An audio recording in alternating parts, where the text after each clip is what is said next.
Good morning all friends. তো আজকে আমি আমার কিছু বনসাই রয়েছে, সেই বনসাই গাছগুলোর পরিচর্যা করব। আর কিছু গাছ রয়েছে অনেক দিন ধরে, দীর্ঘদিন ধরে, সেগুলোকে আমি রিপোর্টিং করব।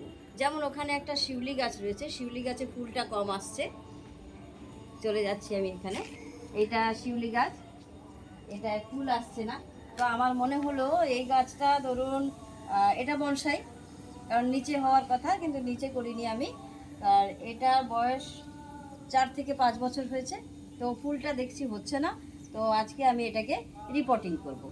রিপোর্টিং অর্থাৎ এই গাছটাকে তুলে আমি অন্য টবে নেব, তখন দেখবেন যে ফুল ফুটেছে। যখন ফুল ফুটবে তখন দেখতে পাবেন। আর বেশিরভাগই আমার মানে বনসাই রয়েছে। আর এছাড়া আমি কিছু সিজনাল চাষ করে থাকি। এটা দেখুন, আগে দেখেছিলেন যে আমি লাগিয়েছিলাম, এটা হচ্ছে গ্রিন মুগ। দেখুন, মনে হচ্ছে যেন বড় বটবটি। দেখুন, বটবটির মতো হয়ে গেছে, অনেক সুন্দর হয়েছে। আর এই যে দেখছেন ফুলটা, এর ফুল ভাজা খেতে কিন্তু ভীষণ ভালো লাগে। যদি আপনারা বাড়িতে লাগান তাহলে ফুলও খেতে পারবেন, ফলের থেকে ফুলটা খেতে বেশি ভালো। তো আমি এই কারণে করেছি। আর এদিকে দেখুন যে ধনেপাতার ভেতরে একটা কুমড়ো গাছ লাগিয়েছিলাম। তো কুমড়ো গাছটা ভালো হবে, ধনেপাতা তো খেয়ে নেব। তারপরে হচ্ছে ধনেপাতা ছোট্ট ছোট্ট সবে মাত্র উঠেছে, ধনেপাতা উঠতে একটু সময় লাগে। আর এদিকে রেখেছিলাম মেথি, তো মেথিটা অত ভালো হয়নি, তাই আপনাদের দেখাচ্ছি না।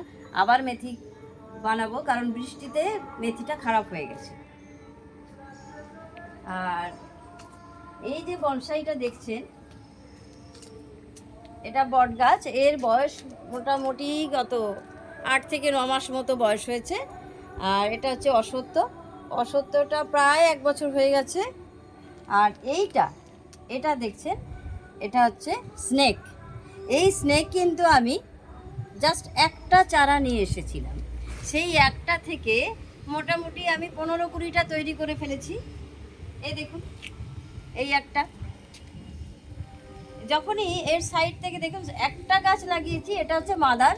এই মাদার গাছটাকে যদি আপনি মাটিতে লাগিয়ে দেন, তার সাইড থেকে প্রচুর উঠবে, 1 2 3 4, এবং এই করে করে মোট 15-20টা আমি আমার এটা তৈরি করেছি। এই স্নেকটা যদি আপনার বাড়িতে থাকে তাহলে অক্সিজেন, মানে রাত্রেবেলা এরা অক্সিজেন প্রদান করে। তো আপনি ঘরে রাখতে পারেন, সুন্দর করে টবে আপনি ঘরে রাখতে পারেন। আর আরেকটা জিনিস দেখাই, এটা হচ্ছে এই যে সিজনাল, যেটা সর্ষে শাক। এটাও তো বৃষ্টিতে খারাপ হয়ে গেছে, দেখুন বৃষ্টিতে একদম মানে হয়ে গেছে, খারাপ হয়ে গেছে। আর আরও অন্যান্য সব প্রচুর গাছ রয়েছে।